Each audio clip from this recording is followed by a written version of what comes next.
Hey everybody, Crystal Gamer here with a video on terrain tools. Now I've seen like kind of a terrain tools 101 asked for a couple of times online, and so I'm going to try to do something like that. I know I did another video before which was my first look at terrain tools, but it wasn't really a how-to. It was just kind of me talking about what I had discovered so far with terrain tools. This, I'm going to try and make it a little bit more into a how-to. So we'll see how we do with this. Okay, so for the complete novices, and I'm sure most people have figured this part out already, terrain tools are located right here where this little shovel is. And then we click on this shovel here for the terrain manipulation. Now we have our brush size is here. So we can click this and it changes the brush size. And we can click this one here, and if I back up a little bit, you can see that I have a square instead of a circle, so that changes that size. Now you can also use Shift and the scroll wheel and do it without hitting those buttons there. So this is, to me, a little bit easier. I have a tendency to use the Shift with the scroll wheel because it's a little bit easier. Okay, so that is that. And then down here we have our softness, and it'll say this, if you forget this stuff, just mouse over and it'll say adjust softness. And this one here is the speed. Okay, so I want you to look at these circles and squares above when I adjust this softness slider. You can see these get a lot more filled in, like a much harsher perimeter, and it gets softer when I go to this point. So that's another indicator too, as well, just to keep in mind. And so if I'm on the hardest side of things here and I click the thing, I want to show you what the difference is. So that creates almost like a plateau or butte or something like that, right? So instead, if I move this to the softness, you're going to see that this creates more of a mound. So that's good to know. So this is definitely a softer, it's basically the incline is much softer, right? So it's a softer raise on things. And obviously on the speed does what you think it does. And I would say if you're just starting out, if I go to the slowest speed here, there's where we are. So you can make a lot more fine-tuning adjustments. And if you're just starting out, it's much easier to deal with a much slower speed than it is something that's this fast, because that becomes very difficult to deal with. But the good thing is, I should say, you can always Control Z anything. So if anything doesn't work, just Control Z a few times and there you go, you're back to where you were. So yeah, you can Control Z out of everything. So that's pretty easy. Now we have one more slider over here, which isn't going to have any effect until we get to here. And honestly, I don't use this at all. I use the bracket keys when we get there, but we'll get there in a second. Let me first talk about this. I just didn't want you guys to think that we weren't covering this. So, but let's go to the raised terrain first. So this is obviously pretty self-explanatory. We lift it, it comes up, but one thing that a lot of people might not realize is if you hit Control, it goes back down. And you can actually just go up and down on the Control button without even moving your mouse, and it will automatically go up and down. And actually the other one, the lower terrain, works the same exact way. So I can raise and lower. All I'm doing is hitting the Control key back and forth. I'm releasing and pressing the Control key. So both of these work the same exact way. So if you're ever just raising and lowering terrain, you don't actually have to keep going back and forth down here to select these. All you have to do is hit Control back and forth. So, okay, I'm going to wipe this out. There are a couple of ways, by the way, to wipe out a lot when you have terrain stuff on them. So you can just flatten the lot like so with this button here, or you can go up here and click bulldoze terrain, and that will also flatten any terrain modeling that you have done. So now this is kind of new, right? So if you just bulldoze the lot, it's just going to bulldoze the house and property and possessions and whatever you have on the lot. This one here will flatten the terrain. So just to keep that in mind. Okay, we talked about raising and lowering. We talked about harsh versus soft brush on that. And then of course we have the smooth terrain. So say for instance, we decide we want to start with something hard because we're not sure exactly what we're doing. So we start with this harsh thing, and then we decide, oh, well, we want to soften it up a little bit. So we can just go to smooth terrain And I'm going to take down the speed on this a little bit. And I'm going to smooth it out a little bit. Now, the interesting thing about this is I'm on the hardest brush size. If I go to the softest, it's going to smooth a little bit differently. Honestly, it's not that much different to me, though. It's a little, I don't know. It handles it, I guess, in a little bit of a softer way, but it's not really that much different because this here basically just takes the average of whatever it's on. So if we have a big hole in the ground or something that's next to this, say that there's some big hole in the ground that we've created, poof, and we have this other area. Oops, I hit the control the wrong way. We have this other area that's high up and we want to average them out. We'll select this, we'll select something bigger over it, and it's basically just going to average those two areas out, and that's it. And it's almost going to flatten them out, right? Because they about equal one another, so we end up with almost a flat area. And actually, I can just smooth the whole thing and I end up with almost a flat area. But if you want to know if you have a completely flat area or not, hit the G. And this tells us that we don't have a completely flat area. Where we see grid is completely flat. Where we don't is not. Okay, so the grid is important for stuff placement.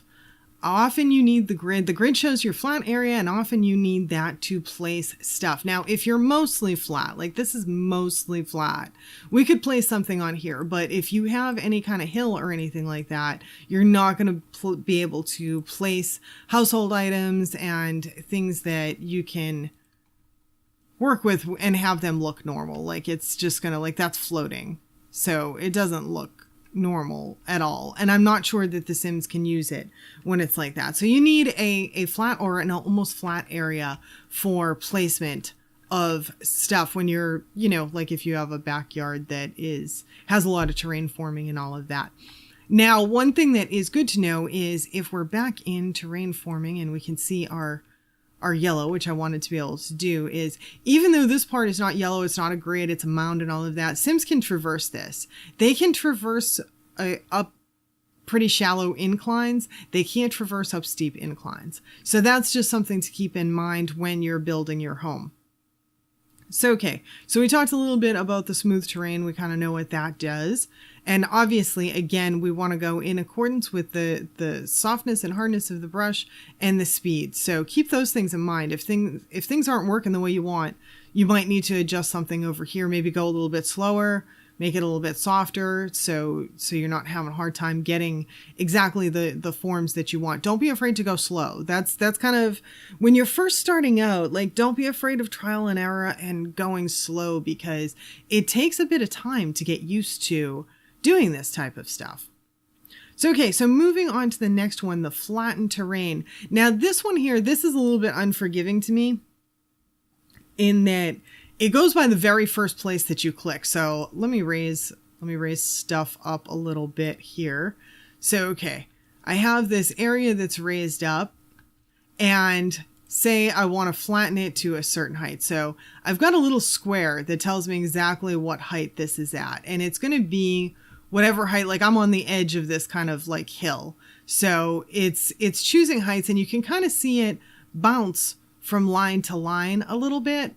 So what those lines are your major and minor terrain forming lines. And if you look at the description on this, it will say that if you hit Control, that your little square to flatten to will snap to the height of the major topography lines. So these darker lines are your major topography lines. So if I'm just in here, say I'm in the middle here, and I hit Control, it's going to go down to the closest topography line I'm at, or terrain forming line I'm at, whichever you want to call it. So it takes me down there.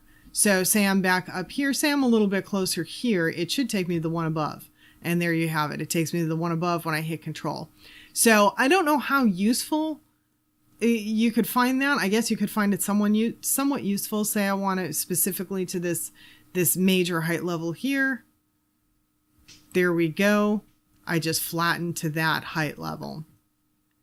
So that's what that does. And I'm not sure if I mentioned yet, but each one of these things will let you know the bracket keys are what you need to change the size of your brush. But again, I have a tendency to use the scroll wheel a lot, so I don't use the bracket keys too much for that stuff. I'm kind of fond of the scroll wheel.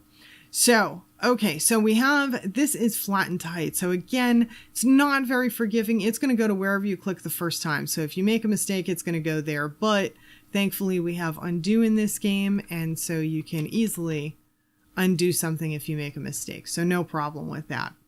Now, flatten to height does exactly what you think it does. And this is where I'm actually most likely to use brackets, because I need the control up or the control right bracket to go up and the control left bracket to go down. And so I can control exactly what height it flattens to. So say I want it that high up, and I'm going to make my brush a little bit smaller. There we go. I can create something to that height. So you can control how, what level you end up flattening stuff at. I kind of wish that this showed like units, like, I don't know, numbered how far up we are, gave us a scale 1 through 5 or 10 or whatever. But, maybe in a future release, they'll do that. So, okay, so those are our main tools for terrain forming, and obviously this one here flattens the lot completely, so we go back to all yellow here. Now if you want to create, I'm going to hit G to get out of that, make this look a little bit more natural. Now if you want to create probably what's one of the most common things, at least around the area that I live, is houses that live on slight hills. And basically they're on slight hills for flooding purposes, and they're definitely not extreme hills. It's just that, at least in the area that I live, we want the streets lower than the houses. So the houses tend to be up a little bit higher, and the yards in the front gently slope down to the street, and they'll gently slope in the back as well. So if you want to create something like that, which I think is fairly common in a lot of different areas, you can just, I'm going to go to the flatten to height to do it. And yeah, I think that's fine. It doesn't need to be really high up. And I am going to create a section in the middle here. And this is where my house is going to be, basically. So I'm creating this section in the middle. I'll put the G on so that you can see. So we can see all the area. I just flattened to this height. So, okay, so now we're going to create our house. And it's an automatic thing when you build a house, or a square in this case that's going to look like a house. It is going to go to whatever height you're at when you start. So if I start this house here, it goes to this height. And it's flat at this height. There's no foundation underneath it or anything. I didn't hit anything having to do with foundation. It's flat at this height. If I want it flat down here, then I start here. And I can even go into the part that's formed. It will still flatten it out. So make sure that wherever you start is the height that you want your house or property at. And also, I should note, just so that people know this, I don't know if this is going to screw up the lighting, but for some reason, no, this is pretty good on lighting. When you have extreme terrain manipulation underneath your house, it will flatten it out, but it has a tendency, I have noticed, to screw up lighting. So in other words, I can show you, I think, a pretty quick example. If I go into the terrain tools and I go to lower some terrain, and let's go with here, and I'm going to take this down a little bit, and I'm just going to make this big hole here. Okay, so now we have a big hole, and if I put this house over it, it's going to cover it, it's going to flatten it out, but look what happens to the lighting, look what happens to the floor. So just be aware of that. And actually, when you get into basements of houses, lighting gets even more screwed up now since this terrain forming thing. If you have terrain forming going on, lighting can definitely be screwed up in basements. So I've reported that.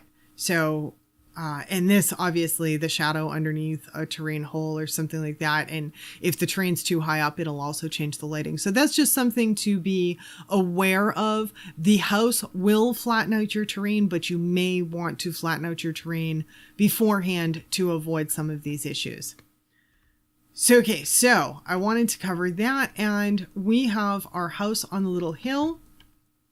And let's get this back up matching where everything else is. So there we go. Okay, so we have that. And we have our house on the hill. And so now basically we would just want to smooth this coming up and down. But I know you're probably wondering, stairs. I'd put in the stairs now just to make my life easier. Now, there's a few different things with stairs, and it's involved enough, I think, that I'm probably going to do a separate tutorial with stairs and dealing with terrain tools. But I'm going to throw these stairs in here for right now. We should have, if I click on the terrain tools, we should have yellow, and we do. So we're flat. It's an easy walk for Sims to get to the front door, whatever the front door may be. So not a problem. And this is definitely fine for Sims to traverse. So let's say, and you might put a porch up here and railings or whatever you're going to put. Anything that you put up here, like if we put it up now, say for instance, all right, I'm going to make a little porch real quick. Very quick, little porch. Little porch. We're going to go right up to the stairs. So we have that there, and let's just throw a railing. I'm choosing anything. I'm not being picky here. So let's just throw the little porch there.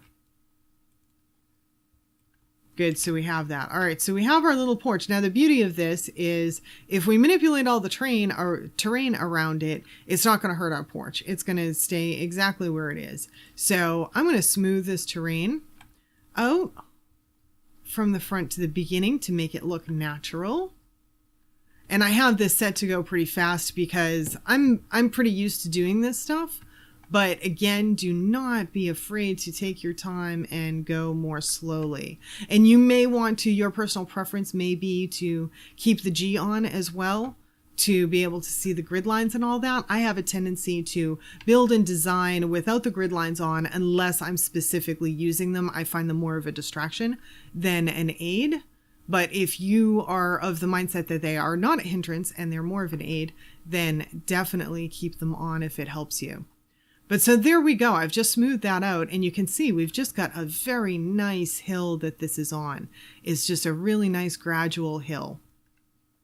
And say I decide, okay, I don't want the porch now. I don't like the porch. It's there and nothing got harmed. Everything is good and we can have that. But say I don't want the porch, and instead what I want out front is a pond, for instance. So I'm not going to do this porch. I'm going to have a pond out here. Maybe I'll have, maybe I will have some terrain paint. We'll do some, if I could pick the right size, we'll do some terrain paint. There we go. So, all right, I'm obviously kind of doing rough and ready, but what I want to show you here is that we are on a hill. We can see that we're on a hill because of our stairs. We can put a pond right up here if we want, and it's going to raise some of the terrain around it.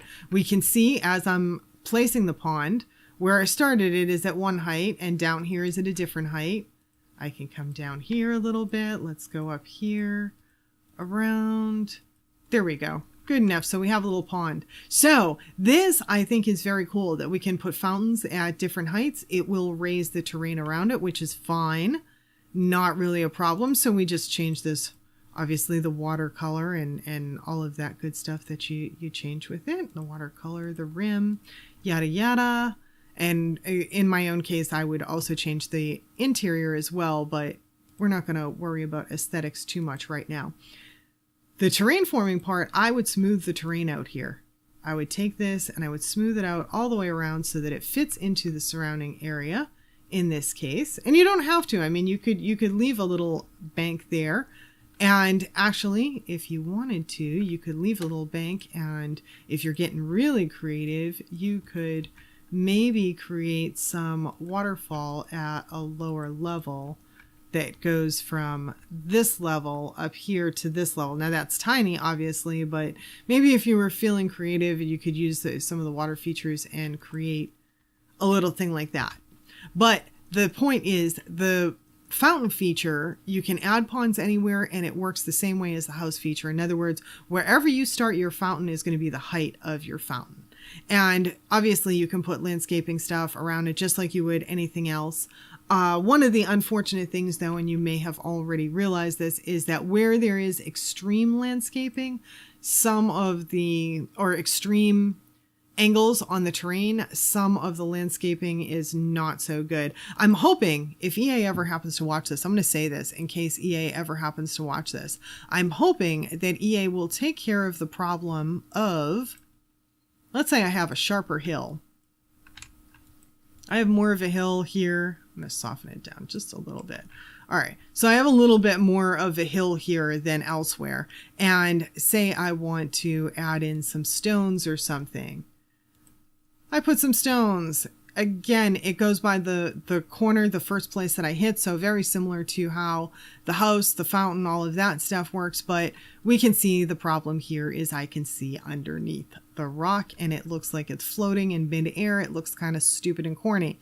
And so if EA ever watches this, pretty please either give us round rocks or the ability to use the 9 and 0 to move not just rocks, but landscaping stuff. Because if we take some grass, it's got the same effect. It's kind of floating in midair. And same thing, especially if we take a big piece of grass and put it kind of up here, that really looks like it's floating in midair. So it really kind of looks ridiculous. So just be aware of that when you're forming terrain. Be aware of whatever landscaping you're going to do and that you may have to either change your ideas, get creative on landscaping, or flatten out the terrain so that right where you have the landscaping at so that it looks more natural. And maybe someday they will let us use the 0 and 9 to move that stuff down. So I think that's kind of the basics, the sort of 101 on terrain tools. If there's anything specific that anyone wants, please do put it in the comments below and ask me. I really would like to put out some videos that are helpful to people. I'm just not sure exactly what people are looking for in the realm of terrain tools. But if you give me some hints below, I will try and see if I can help you out and produce something that will be helpful. If you did think this was helpful, even if you just liked the video, even if you knew everything and you liked it, but you think that it might be helpful for other people, please do make sure you hit the like button, comment, share, subscribe, all that good stuff. You know how much that helps us YouTubers out a ton, and I appreciate it a whole big bunch if you do. Thanks so much for spending the time with me today, and I hope to see you all back again next time. Bye now.